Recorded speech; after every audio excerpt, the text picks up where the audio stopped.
Chapter 1. The Journey That Changed Everything.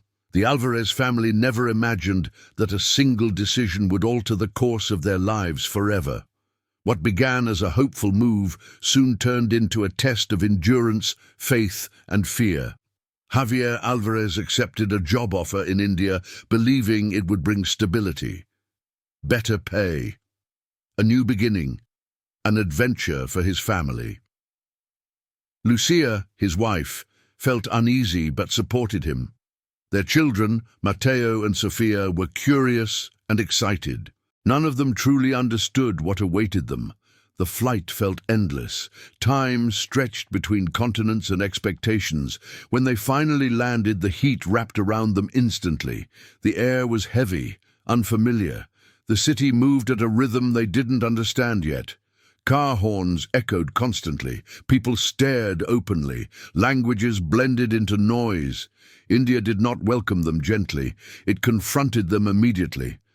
As they left the airport, Javier felt a strange sensation. Not fear, awareness, as if the land itself had noticed their arrival.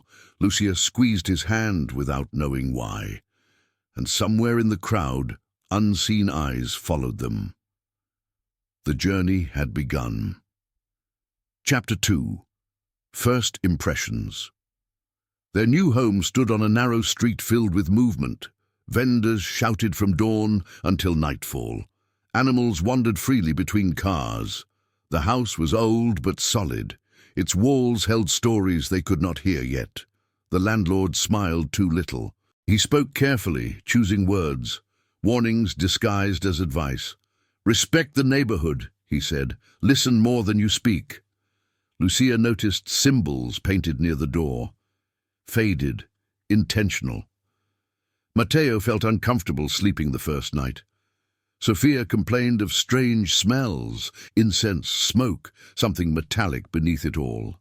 Electricity failed briefly, returned without explanation. At night, drums echoed somewhere distant. Not music, a rhythm. The family lay awake, listening. India did not sleep. It watched. Chapter 3. Cultural shock days passed slowly. Javier struggled at work. Rules were unclear. Meetings ended without decisions. Authority shifted constantly. Lucia felt isolated. The market overwhelmed her senses. Colors too bright, voices too loud, eyes always observing. The children adjusted faster. Mateo learned basic phrases. Sofia copied gestures effortlessly. But something felt off. People avoided direct answers. Smiles lingered too long. Questions were met with silence. Neighbors spoke kindly, but never invited them inside. At night, chanting rose from nearby temples. Beautiful, unsettling. Lucia dreamed of corridors that never ended. Javier dreamed of doors that would not open. The land was teaching them slowly. Chapter 4. The Unspoken Rules. Every place had rules. India's were simply not written. Javier learned quickly not to challenge authority, not to ask why, only how soon. Lucia learned which streets to avoid, which eyes not to meet. The children sensed boundaries instinctively. They stopped wandering alone. A neighbor warned them quietly. Do not photograph everything. Some things do not want memory. One evening, a procession passed their house. Faces painted, eyes hollow, drums beating steadily. No one explained it, no one asked. The family closed the windows, but the sound passed through walls. That night, the house felt smaller, as if shrinking, as if listening. Chapter 5. When the land speaks back, the first real sign came during the monsoon. Rain fell violently, relentlessly. Streets flooded within minutes. Power vanished. Darkness arrived suddenly. From outside came chanting, closer than before. Lucia held the children tightly. Javier stood at the door. Water crept inside slowly. The house groaned under pressure. Then silence fell. Too complete. No rain, no voices, nothing. In that silence, Javier heard breathing, not human, not animal. The lights returned instantly. Outside, the street was dry, as if the storm had never existed. The neighbors acted normally the next morning. No one mentioned the night, but the family knew. India had answered them. Chapter 6. The Eyes of the City. Lucia began to notice the looks first, not hostile, not curious, measured, as if people were counting something invisible. At the market, vendors paused when she approached. Prices changed subtly, words softened, eyes hardened. Matteo mentioned a man who stood outside the school gate every afternoon. Always the same spot, always silent. Sophia said a woman followed her reflection in shop windows. Javier dismissed it. Cities had patterns. They were imagining things. But one evening, Javier took a different route home, and still arrived at the same intersection. Again and again. The city folded around him gently, guiding, not trapping. When he reached the house, Lucia was already at the door. She hadn't heard him arrive. She had felt it. Chapter 7. The Festival of Masks. The festival was not on any calendar, it simply happened. Streets filled with color overnight, fabric hung from buildings, faces disappeared behind masks, some smiling, some blank, some carved to look ancient. Drums beat from morning until dusk. The rhythm never changed. Children were encouraged to participate. Lucia refused, politely, firmly. Neighbors accepted her answer too easily. Javier watched dancers move in perfect circles, never colliding, never breaking rhythm. One dancer stopped in front of him, the mask tilted slightly, eyes visible behind it, human, tired. The dancer whispered, "Do not stay too long," then vanished into the crowd. No one else reacted. Chapter 8. What the House Remembers. The house began to respond. Not dramatically, subtly. Doors closed on their own.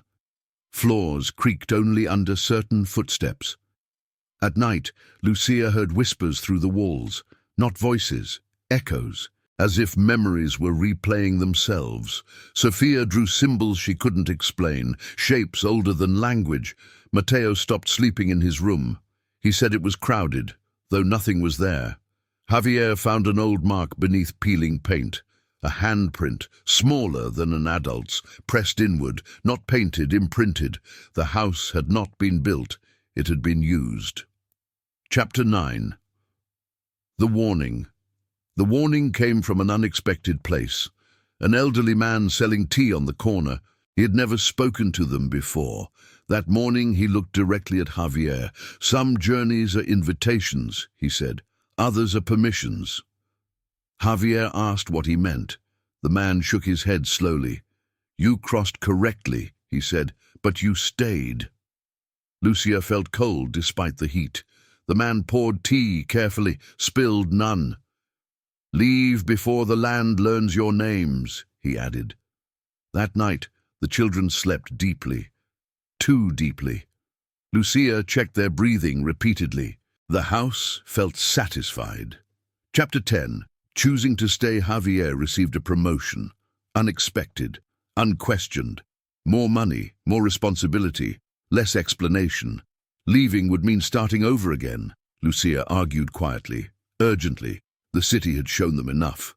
But Javier hesitated. Stability felt close now. The children seemed calmer, adapted, as if rooted already. That night the power went out briefly. In the darkness the family felt the house settle, not around them, over them, like soil. When the lights returned, Javier spoke softly. "We'll stay a little longer," he said. Outside, the city resumed its rhythm. Inside, something closed. Chapter 11. Names. The city began using their names, not aloud, not directly. Lucia heard hers in passing conversations that weren't meant for her. Javier saw his name written briefly on a bus window, gone when he blinked. Matteo swore a teacher called him by a nickname no one used. Sophia stopped answering when strangers spoke to her. She said the city pronounced her name incorrectly, and that mattered.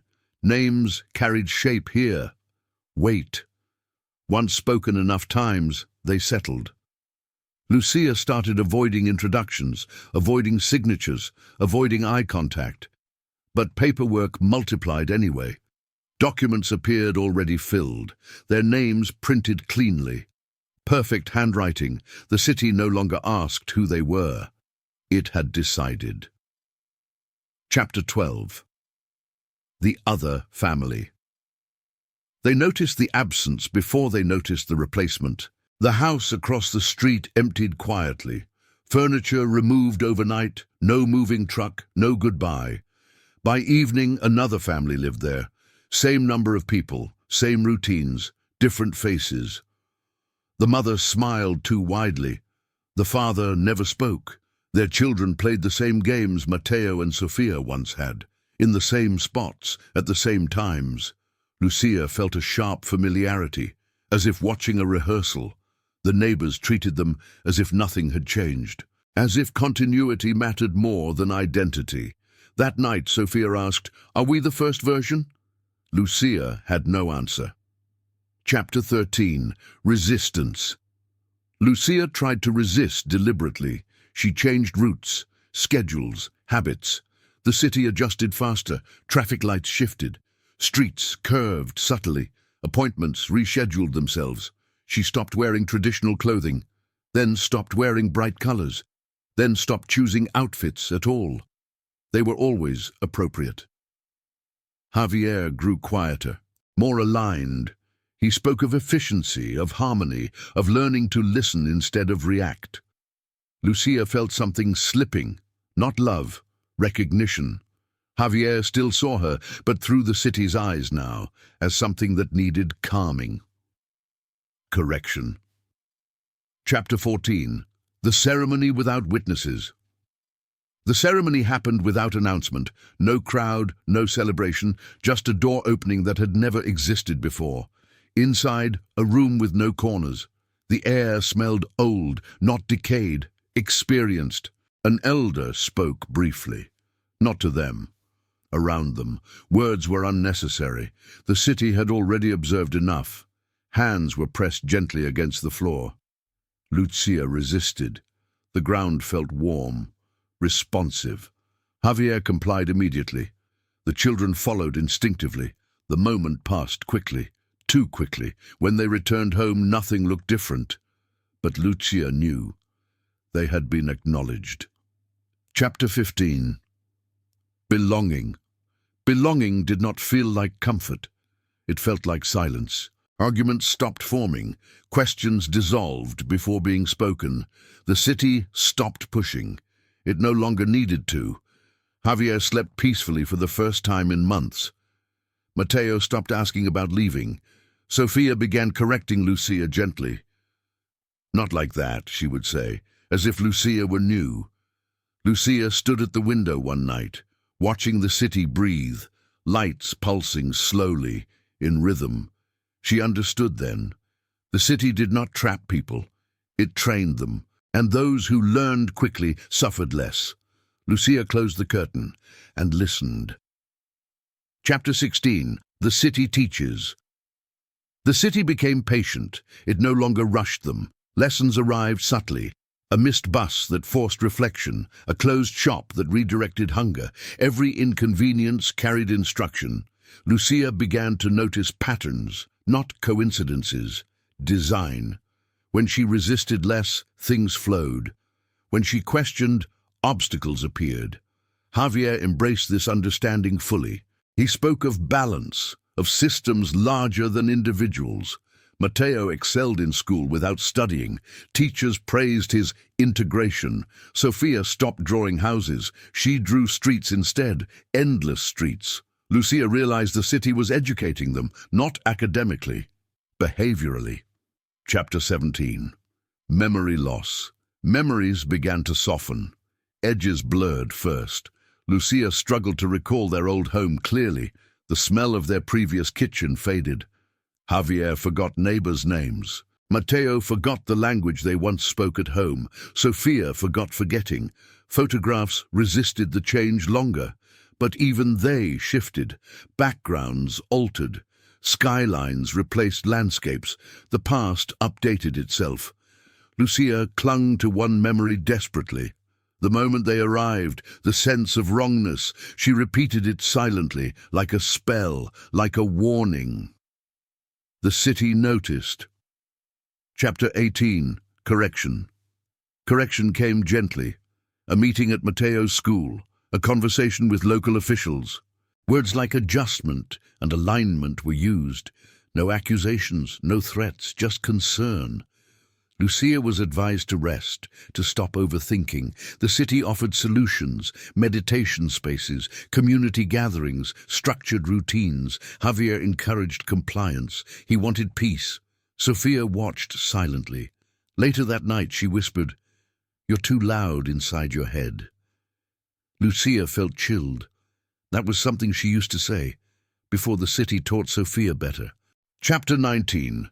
The Quiet Ones. Lucia began noticing people who stood still, not frozen, waiting, on benches, at crossings, in parks. Their eyes followed movement but not emotion. Locals passed them without reaction. Javier didn't see them at all. Matteo avoided them instinctively. Sophia smiled at them. One of them spoke once, just one sentence. "Resistance prolongs discomfort." Then silence again. Lucia understood. These were not failures. They were reminders. Examples of what happens when learning stops halfway. The city never punished. It displayed outcomes. Chapter 20. Acceptance is not consent. Lucia finally stopped fighting openly. She nodded, agreed, followed. The city responded warmly. Routes cleared, doors opened, people smiled more. But inside, Lucia built a quiet resistance. Smaller, careful. She observed instead of opposed. She memorized patterns, cycles, timing. If escape existed, it would be inside the system, not outside it. The city allowed this thought. It always allowed limited rebellion. It made adaptation stronger. Lucia understood the truth then. Acceptance was not consent. It was survival. Chapter 21. The family divides. Quietly. The separation did not come with arguments. It arrived through preferences. Javier spent more time outside, meetings, walks, invitations he never questioned. Matteo preferred the city to home. He stayed late, joined programs Lucia didn't recognize. Sophia remained close. Too close. She mirrored Lucia's movements, finished her sentences, anticipated her thoughts. Lucia felt alone while surrounded. The family still lived together, but functioned separately. The city encouraged specialization. Each person found a role. Lucia's role was observation, and observation carried weight. Chapter 22. Maps that breathe. Lucia found a map in a market stall, hand-drawn, old. It showed the city differently. Streets curved unnaturally. Buildings shifted position. When she looked away and back, the map had changed. She realized it wasn't representing space. It was representing behavior, movement patterns, obedience flows, resistance pockets. The vendor warned her quietly. Do not memorize it. Lucia bought it anyway. At home, the map felt warm, like skin. That night she dreamed of walking inside it, and the city followed her steps. Chapter 23. The Festival of Unity. The city prepared for celebration. Banners appeared overnight. Music rehearsed endlessly. Attendance was not mandatory. Absence, however, was noted. Javier volunteered. Matteo was selected. Sophia was invited. Lucia was expected. The festival was beautiful, perfectly synchronized. Smiles moved in rhythm. Applause echoed uniformly. Lucia felt emotion rise unnaturally.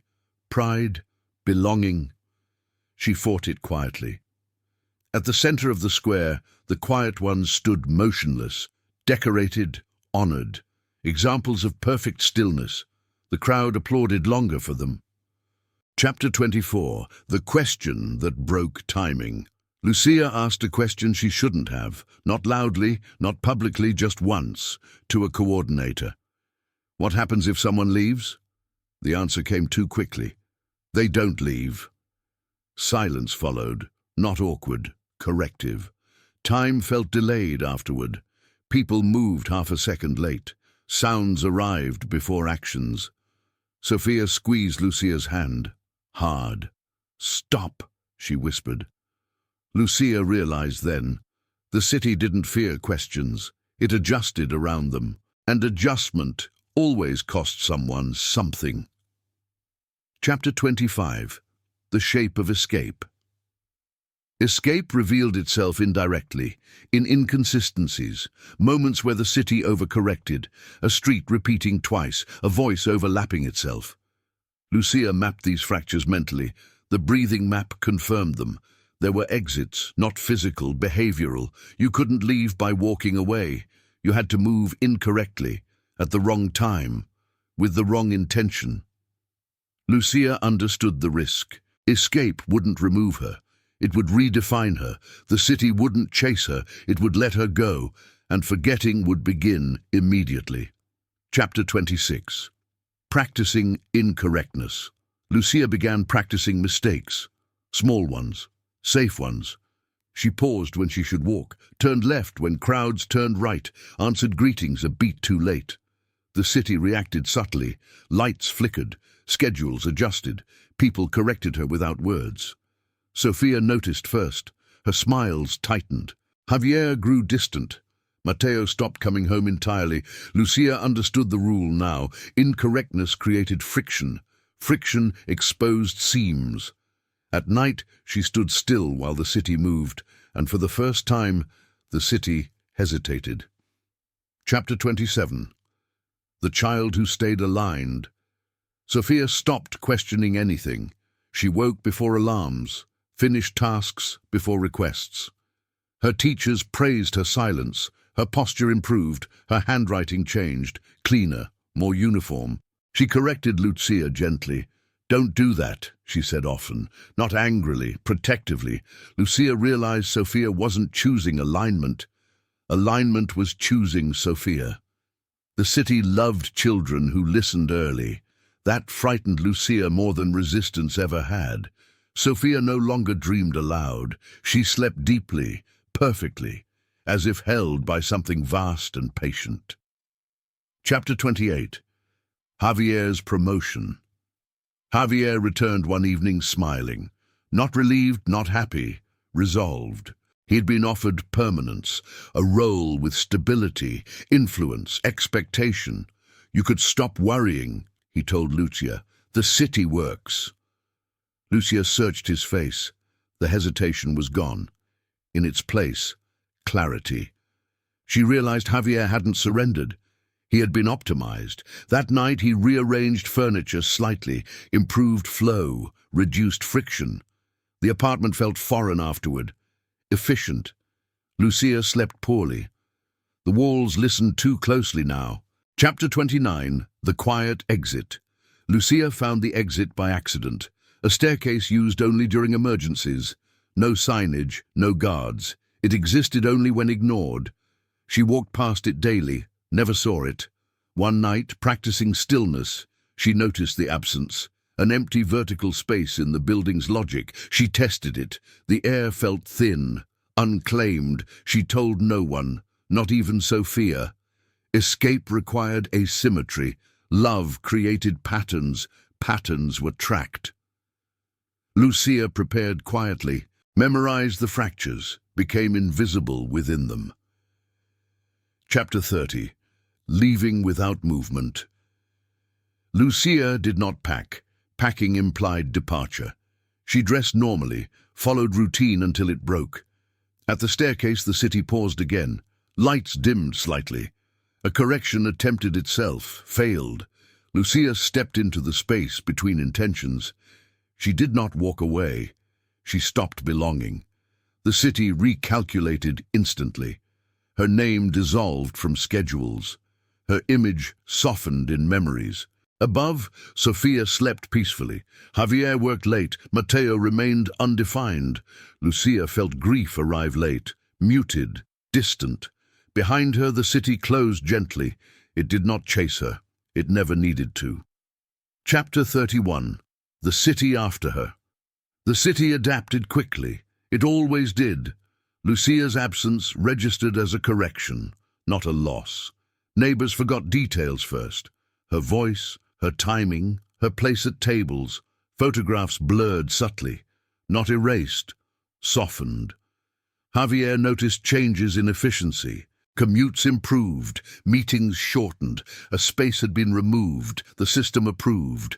Only Sophia paused occasionally. Mid-sentence, mid-step, as if waiting for input that never arrived. The city adjusted her gently, protected her alignment. Chapter 32. Sophia's memory. Sophia dreamed again.